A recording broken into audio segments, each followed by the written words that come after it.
Merci. Papa! Papa! Wyatt! Hey! Arrêtez! Wyatt! Ouvrez cette porte! Hey! Arrêtez le métro!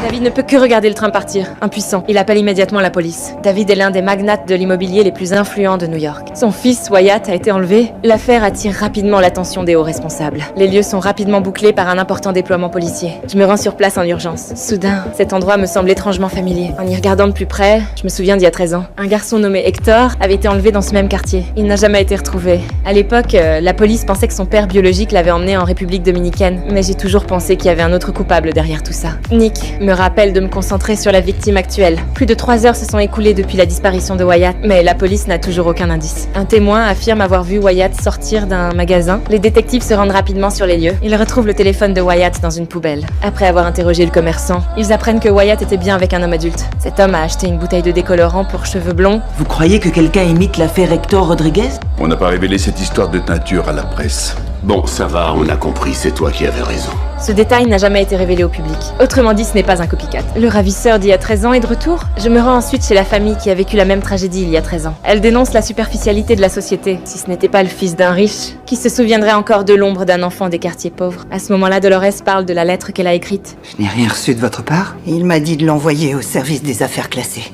Quoi? Qui ça? L'auteur de la lettre? Oui, il m'a dit qu'il était de la police. Il m'a pas donné de nom, mais il m'a conseillé de demander à ses supérieurs de reprendre l'enquête. Sinon, ça recommencerait. Madame Rodriguez, vous avez reçu ça quand? Le jour où Hector aurait dû avoir 13 ans. Vos collègues ont lâché l'affaire.